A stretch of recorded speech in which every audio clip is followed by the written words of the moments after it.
In the decades since the guns of the Second World War fell silent, archives across Europe and beyond have reluctantly released fragments of secrets once locked away under steel cabinets and armed guards. These are not the familiar stories found in school textbooks or commemorative museums. These are the files stamped ultra-secret, eyes only, or destroyed after reading. They tell of hidden campaigns, forbidden negotiations, phantom divisions, and experiments never admitted before tribunals. They carry the weight of silence imposed by governments, desperate to conceal what they once sanctioned or allowed to happen in the shadows. The atmosphere inside such files is suffocating, heavy with the ink of censors, the signatures of generals, and the fear of discovery. Each sheet is a piece of forbidden history, revealing that the war was not only fought on battlefields, but also in clandestine corridors where betrayal, deception, and human sacrifice became routine currency. What follows are not tales of battlefield heroism, but suppressed fragments of darkness, truths that shape a different, more unsettling portrait of the 20th century. Imagine dust-coated binders pulled from forgotten vaults, interrogation transcripts stamped in red ink, blurred photographs clipped with paper rusted from time, and coded telegrams intercepted but never acknowledged. This is history stripped of ceremony and propaganda, a landscape of war where morality bent beneath strategy, and where silence became as deadly as artillery. You are about to step into the shadows of a conflict that still casts its long, cold reach into our present. Chapter 1. The Disappearance of Operation Iron Wolf. The story of Operation Iron Wolf begins not with triumphant speeches or sweeping offensives, but with a brittle folder found in a Soviet archive, its cover stamped with a faded insignia of the Gestapo, and the words Akte Nummer 17, Vernichten nach Gebrauch. File number 17, destroy after use. The folder, marked for destruction, was instead misplaced during the chaotic transfer of documents from Berlin to Moscow in 1945. For decades, it lay dormant in a classified Soviet vault until fragments were unearthed in the 1960s. The contents suggested something more than a typical sabotage mission, a clandestine directive involving an elite detachment tasked with infiltrating the Soviet rear during one of the most desperate phases of the Eastern Front. Its codename was Operation Iron Wolf, the date most often linked with iron. Wolf is late summer 1942, when the Wehrmacht's Army Group South pushed toward the oil-rich Caucasus. Hitler's obsession with seizing Baku's vast oil reserves was absolute. Without fuel, the Reich's war machine would falter. But Iron Wolf was not about capturing oil wells with tanks and infantry. It was about crippling Soviet supply lines before they could be fortified. According to the recovered pages, an SS-led sabotage unit, disguised as retreating Red Army soldiers, was trained specifically for deep infiltration east of the Volga.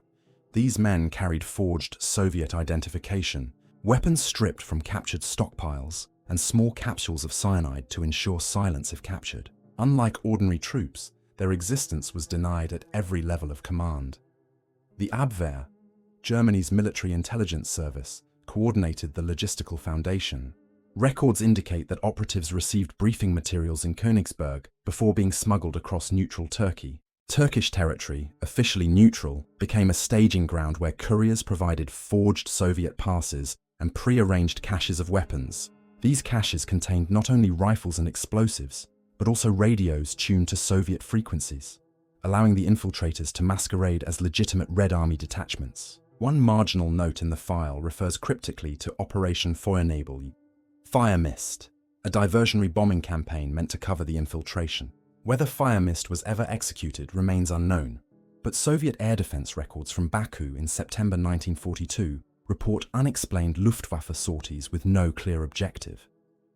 Soviet counterintelligence, the feared Smersh and NKVD units, began to intercept reports of phantom Soviet units appearing behind their lines. A 1943 NKVD bulletin recovered from Moscow archives notes sightings of uniformed men who spoke Russian with strange accents and carried papers that dissolved in water. Villagers in the Astrakhan region described groups of soldiers passing through at night, leaving behind only footprints and empty ration tins marked with German manufacturing codes. Despite searches, no prisoners were taken. Those who might have been captured were never listed in Soviet records, fueling suspicions of secret executions or concealed interrogations. the fate of the Iron Wolf operatives remains the darkest void. German rosters list over 40 names assigned to the operation. Not a single one reappears in post-war records.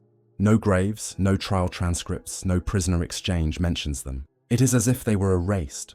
The Soviet Union, eager to maintain control over its narrative of victory, had no interest in admitting that infiltrators may have penetrated its heartland.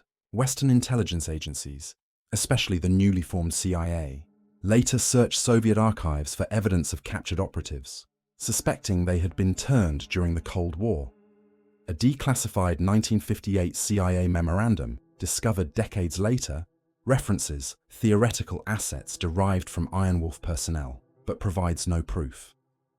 There is another layer of intrigue: intercepted Enigma messages decoded at Bletchley Park. Among thousands of routine signals, analysts stumbled upon repeated references to Wolfsrudel Ost, or Eastern Wolfpack. At first believed to describe U-boat formations, the context of land coordinates and reference to fuel depots suggested otherwise. Yet these decrypts were buried, their significance downplayed in British reports to avoid complicating Soviet relations. The files were stamped not for release and sealed until the 1980s. Even then, only fragments emerged. Historians now speculate that Iron Wolf may have succeeded in ways that official documents refuse to acknowledge. In late 1942, Soviet fuel shipments from Baku to the Stalingrad front slowed dramatically.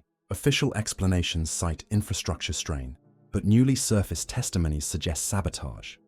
Pipelines ruptured, trains derailed under mysterious circumstances, and warehouses burned with no enemy aircraft reported overhead. Whether these incidents were the work of Iron Wolf remains unanswered, but the timing aligns too closely to dismiss. Personal stories offer haunting glimpses. A diary recovered from the ruins of Smolensk contains entries from a German lieutenant describing men in red uniforms who trained in a secluded forest camp, practicing Russian drills and songs until their accents nearly vanished. Another account from a captured Abwehr courier in Ankara mentions delivering morphine ampules and forged orders to men headed east, never to return. These testimonies, scattered and incomplete, reinforce the sense of a mission launched into darkness. The disappearance of the operatives has fueled speculation beyond wartime. Some suggest that Soviet authorities executed them immediately to avoid embarrassment. Others believe they were absorbed into secret Soviet units, repurposed as propaganda or espionage tools during the early Cold War. A chilling entry in a 1963 KGB memorandum speaks of a phantom division operating beyond the Volga whose loyalty was never assured.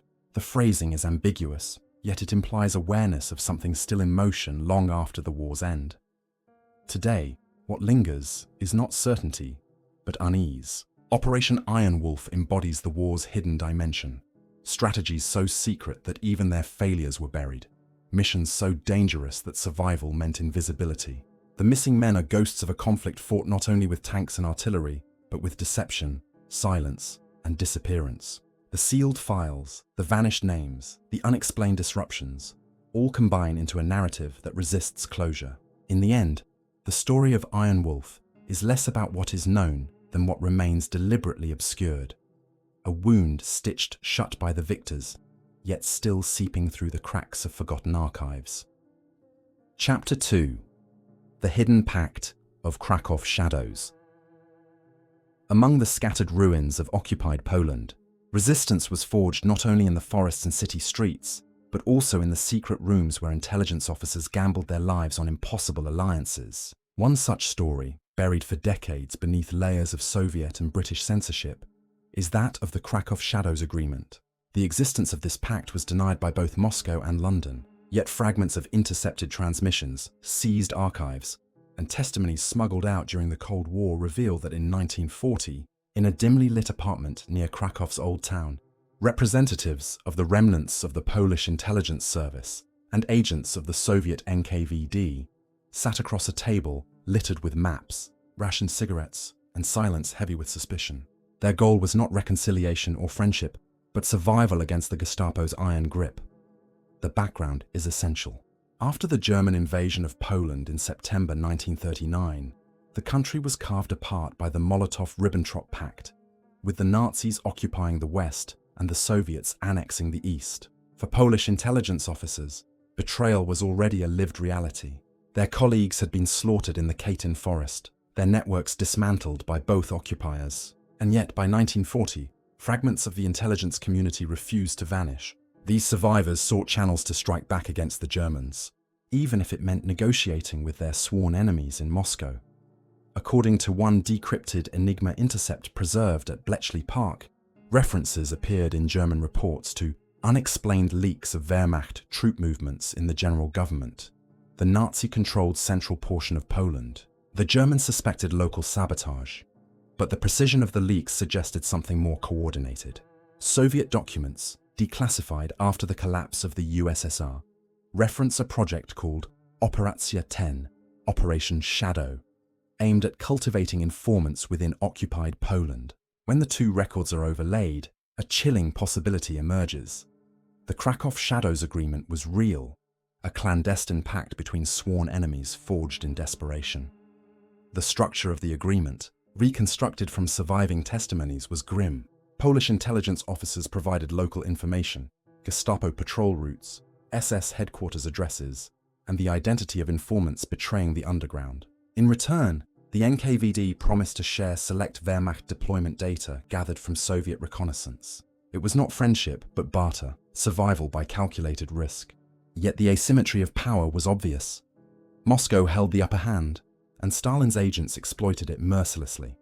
One Polish courier, whose testimony surfaced during a 1952 CIA debriefing, described his role in carrying coded notes disguised as religious pamphlets between Kraków and Soviet contacts across the Bug River. He recalled the atmosphere of suffocation, Gestapo checkpoints every few kilometers, identity cards checked under floodlights, trains halted for hours as dogs sniffed compartments. Each journey was a gamble, but the information he carried had the potential to save entire resistance cells from annihilation. Yet, unknown to him, NKVD handlers were simultaneously cataloguing the identities of Polish officers for their own purposes. The betrayal became apparent only later. Soviet archives confirm that by 1943, dozens of Polish officers connected to the Shadows network were arrested in security operations in territories retaken by the Red Army. Their names disappear from both German and Soviet records, a vanishing act eerily consistent with Soviet liquidation practices. In one NKVD memorandum dated October 1944, marked Sowieszeno Sekretno, top secret, a chilling line appears. All liaison channels with Kraków assets terminated, files transferred to Section D for resolution. Section D was a euphemism for executions or forced disappearances. Meanwhile, German intelligence grew increasingly alarmed by the leaks. A Sicherheitsdienst report from March 1943, uncovered in Berlin, referred to phantom leaks originating in Kraków that revealed sensitive troop redeployments. German suspicion fell on Polish resistance cells, but the precision of the intelligence suggested high-level penetration. Gestapo raids intensified, sweeping through Kraków neighborhoods with brutal efficiency. Yet the network endured, until it was betrayed from within. The British, too, left traces of knowledge. Decoded transmissions at Bletchley Park made repeated references to anomalous accuracy of Soviet predictions in the general government. Analysts noted the coincidence, but chose not to pursue it. With Churchill desperate to maintain an alliance with Stalin, the notion of Poles and Soviets secretly cooperating, however temporary, was politically inconvenient. Files mentioning the anomaly were stamped for internal use only and shelved, not resurfacing until decades later. The human cost of the pact cannot be overstated. Survivors from the Polish underground recalled comrades vanishing overnight. Some were seized by the Gestapo, dragged into Montelupich prison, and tortured to death. Others disappeared only after the Red Army liberated Kraków in 1945. Families received no word, no graves, only silence. For decades, these men were remembered only in whispered stories, their sacrifice overshadowed by official histories that painted the resistance as a singular, unbroken fight. The reality was messier, darker, riddled with uneasy alliances and betrayals on all sides. One poignant artifact underscores the tragedy: a torn notebook found in 1991 in a former NKVD archive in Kyiv. Its cover bore the initials of a Polish officer long presumed executed by the Gestapo. Inside were notes of meetings with Soviet handlers, alongside pleas for guarantees of safety for his men. The final entry ends abruptly mid-sentence, as if cut short during an interrogation. The man's fate remains unknown, but the notebook's existence confirms what history denied. Collaboration happened, and it was silenced. The Kraków Shadows Agreement stands as a reminder of the impossible choices forced upon those trapped between two brutal empires. For Polish officers, the pact represented a gamble that their people might endure. For the Soviets, it was a calculated manipulation, a way to bleed the Germans while setting the stage for post-war dominance. For the British, it was an inconvenient truth, better left buried to preserve fragile alliances. The result was a pact that consumed its participants, erased them from the record, and left only shadows in the archives. Today, as historians sift through fragments of files, the echoes of Krakow's shadows linger like smoke in abandoned corridors. Each rediscovered memorandum, each decrypted signal, is a reminder that the war was fought not only in battles remembered with monuments, but also in dimly lit rooms where men whispered impossible bargains. The truth of the Kraków Shadows Agreement lies not in grand declarations but in silences, disappearances, and the weight of files marked for destruction, yet never burned. It remains one of the most unsettling revelations of the hidden war, a secret pact that promised survival, but delivered erasure. Chapter 3: Japan's Secret Unit 8604 Experiments. The horrors of Unit 731 are widely acknowledged today, its name synonymous with cruelty and unrestrained scientific sadism under the Japanese Imperial Army. But hidden deep within tribunal transcripts and suppressed reports lies another name, one almost entirely erased from public record: Unit 8604. Unlike its infamous Manchurian counterpart, this covert division operated from Guangzhou, a city under Japanese occupation since 1938. It specialized in biological warfare, not for the frozen landscapes of China's north, but for the humid jungles and monsoon-soaked rivers of Southeast Asia. The very climate of Guangzhou became its testing ground, a crucible for weaponizing tropical diseases that would strike Allied soldiers advancing through Burma, India, and the Pacific Islands. For decades, no official acknowledgement existed. Only fragments, overlooked in dusty boxes of declassified papers, began to surface during the late 20th century, whispering of crimes long buried under layers of Cold War secrecy. Unit 8604 was established formally in 1939, under the command of the Japanese Southern China Area Army.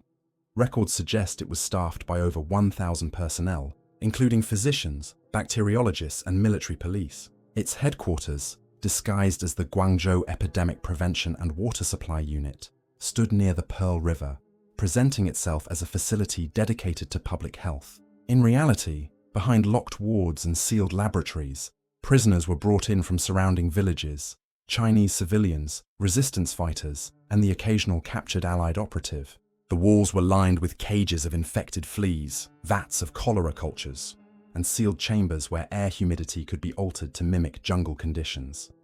Testimonies recovered from post-war interrogations paint a grim picture. Survivors describe prisoners deliberately injected with strains of cholera, plague, and dengue fever. Victims were left under observation as their bodies deteriorated, while Japanese doctors recorded symptoms with clinical detachment. In one chilling account found in the Tokyo Tribunal archives, a former Unit 8604 medic described releasing contaminated rice into a nearby village disguised as humanitarian aid. Within days, dozens of villagers lay dead from violent dysentery, their bodies later collected for autopsies. These field tests provided the data Unit 8604 sought: how quickly diseases spread in tropical heat, how long pathogens survived in food and water, and how best to transport them undetected. The Allies, it seems, were not ignorant. Declassified OSS and British SIS cables from 1944 reference unexplained epidemics in occupied Burma and Bengal, whose bacterial strains bore uncanny similarities to Japanese research samples. One OSS memorandum, stamped "Eyes Only," warned that the outbreaks could not be explained by natural spread alone. Yet these warnings never made it into official tribunal charges. Instead, they were quietly filed away, buried under the logic of Cold War pragmatism. The United States, desperate to secure Japan's scientific expertise before the Soviets could claim it, struck covert bargains. Just as Operation Paperclip brought Nazi scientists to America, so too, were some of Unit 8604's personnel shielded from prosecution in exchange for data. One of the most disturbing revelations comes from a cache of Chinese Communist Party documents declassified in the 1980s. These papers detail investigations in Guangzhou immediately after Japan's surrender. Local residents testified about trucks removing barrels of unknown liquids from the unit's compound in August 1945, days before Allied inspectors arrived. When American officers finally entered, the facility was stripped, laboratories emptied, and documents burned. Only fragments remained: charred logbooks, glass slides with bacterial cultures, and equipment etched with the unit's number. The absence of evidence was itself evidence of systematic erasure. Yet traces of Unit 8604's work lived on.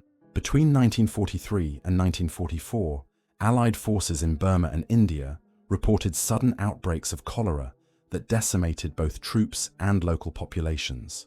Medical teams noticed peculiar consistencies.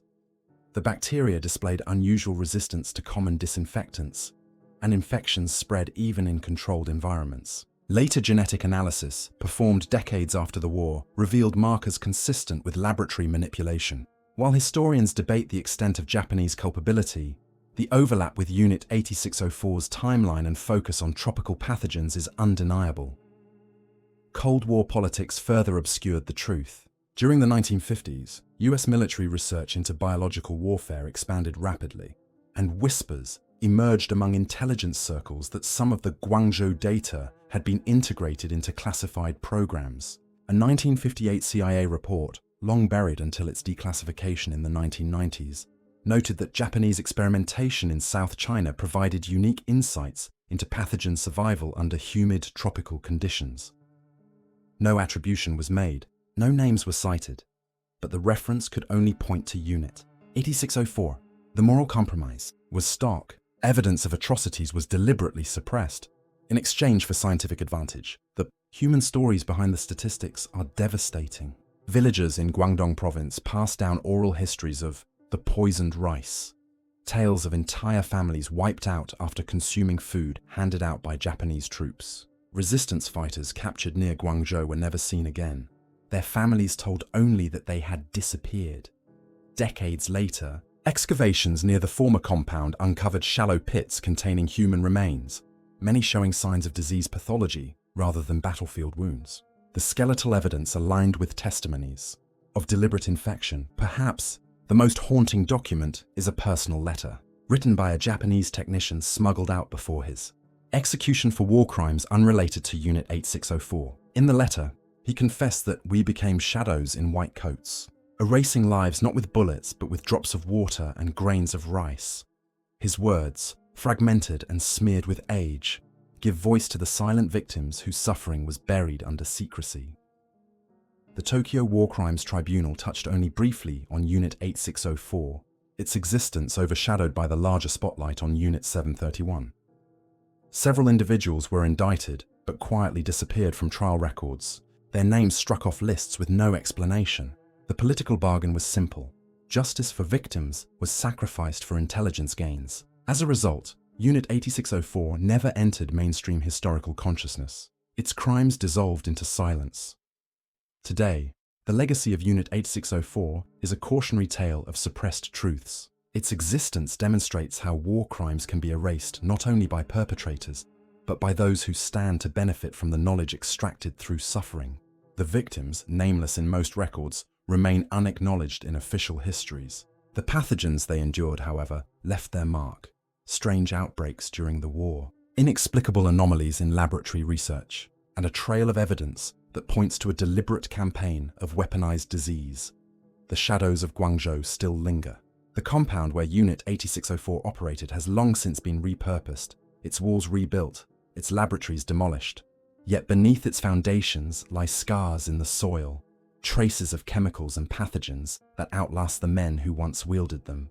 The story of Unit 8604 reminds us that the darkest chapters of war are not always written in battles and victories, but in hidden experiments, in silent deaths, and in the files governments would rather destroy than reveal. It is a hidden archive of suffering, concealed beneath decades of denial, waiting for history to finally acknowledge its weight. Chapter 4. Churchill's Forbidden Negotiations in Madrid. In the spring of 1943, when Allied fortunes on the battlefield were beginning to shift, a memorandum marked "ultra secret" surfaced in the archives of the British Foreign Office. Its existence was denied for decades, concealed under the guise of routine diplomatic exchanges.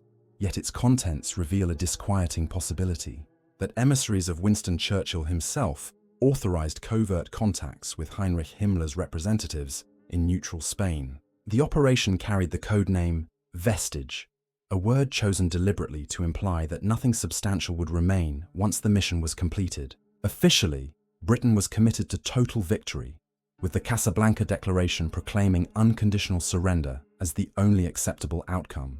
But beneath the official line, shadows lengthened in Madrid, where diplomats and intelligence officers engaged in dialogues never meant to reach daylight.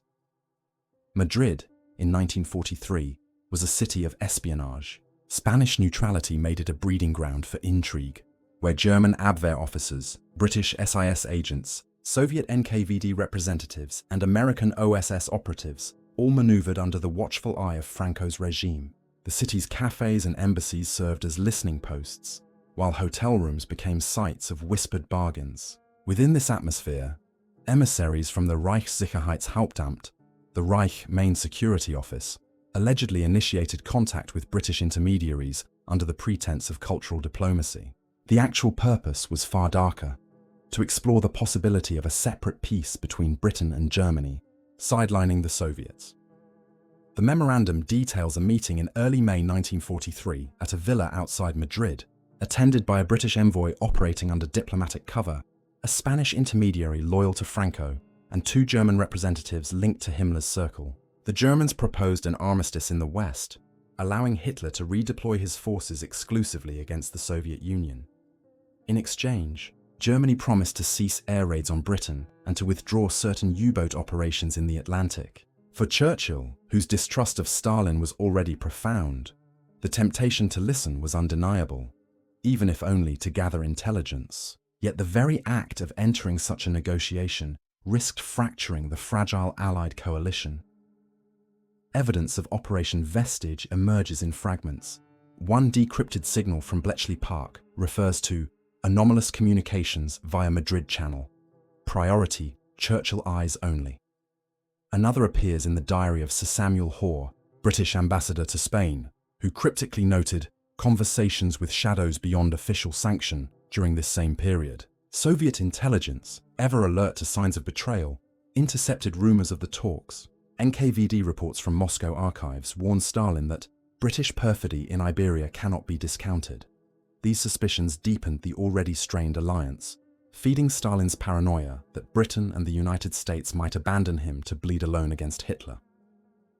Yet the most explosive revelation is not that the talks occurred, but that they may have gone further than mere listening. A Gestapo memorandum discovered in Berlin in 1945 refers to encouragement from London intermediaries that a post-war partition of Europe may be contemplated. Whether this was exaggeration or deliberate disinformation remains uncertain, but it underscores the peril of even entertaining dialogue.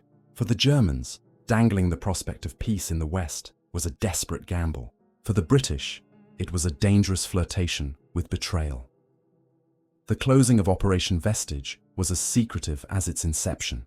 By late summer 1943, as the tide of war turned further with Allied victories in North Africa and the Soviet stand at Kursk, the idea of negotiation became politically untenable. Churchill, preparing to meet Roosevelt and Stalin at Tehran, could not risk the exposure of clandestine contacts. The operation was quietly shut down, files sealed, participants sworn to silence. Yet the traces could not be completely erased. In the 1950s, a handful of Foreign Office officials stumbled upon documents stamped "Vestige, do not circulate." Rather than declassify them, the papers were refiled under innocuous categories, disappearing into bureaucratic oblivion. The moral ambiguity of Operation Vestige is staggering. Was Churchill genuinely entertaining a peace with Himmler, or merely probing the enemy's desperation? Did Britain intend to betray its Soviet ally, or simply collect intelligence that might prove useful in post-war negotiations? The truth lies buried in contradictions. What is certain is that men sat in Madrid rooms, under dimmed lamps, and spoke words officially forbidden. They weighed the lives of millions in calculations unacknowledged by history books. For Stalin, even the suspicion of such talks confirmed his deepest fears. He entered the post-war world convinced that the West would betray Moscow, a paranoia that fueled the Cold War. Whether or not Churchill seriously considered peace with Germany, the shadow of Madrid lingered in every Soviet calculation. In this sense, Operation Vestige shaped history not by what it achieved, but by the mistrust it seeded. Today, Madrid's role in this forbidden episode is mostly forgotten. Its villas and embassies repurposed, its cafes serving tourists unaware of the ghosts that once whispered there. But the files remain, scattered in London, Moscow, and Berlin, each fragment pointing to a reality suppressed in official narratives. Operation Vestige may never be fully reconstructed, but its existence is undeniable. It reveals a side of Churchill rarely acknowledged, the strategist willing to entertain the forbidden, to play with fire in the shadows, and to risk the cohesion of the Allied alliance if it served Britain's long-term interests.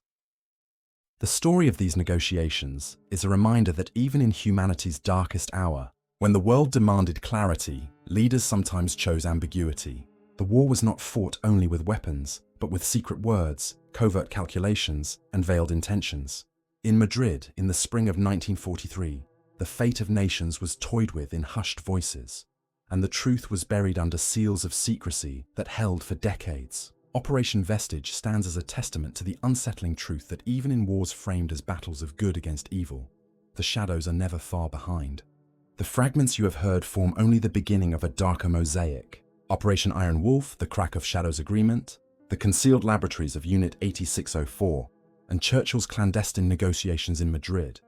Each of these stories was hidden, not because they were irrelevant, but because they were too dangerous, too corrosive, too destabilizing for the victors to allow into public memory. The files that survived were never meant to be opened. They were marked for destruction, misfiled in error, or discovered in vaults left unguarded as regimes collapsed. Together, they reveal that the Second World War was not merely a contest of armies on battlefields, but a labyrinth of betrayal, manipulation, and suppressed horrors where morality bent under the weight of survival. Yet for every document that surfaced, another was burned. For every testimony smuggled out, countless others were silenced in interrogation rooms or erased from archives. The names of the missing operatives of Iron Wolf, the vanished Polish officers of Kraków, the unacknowledged victims of Unit 8604, and the diplomats who whispered in Madrid, all remain unresolved questions hanging over history like smoke that refuses to disperse. Each unanswered silence reshapes our understanding of what the war truly was. Not a clear struggle of good against evil, but a descent into shadows where allies bartered lives, enemies experimented on human beings, and leaders weighed impossible choices in rooms without witnesses. The record is incomplete by design, and perhaps it always will be. What is certain is that these fragments, once secret, force us to confront the war not as it was told, but as it was lived in the corridors of power, in the cells of prisoners, and in the silence of graves with no markers. The question that remains is not what else lies hidden, but whether we are ready to face it if the archives are ever truly opened.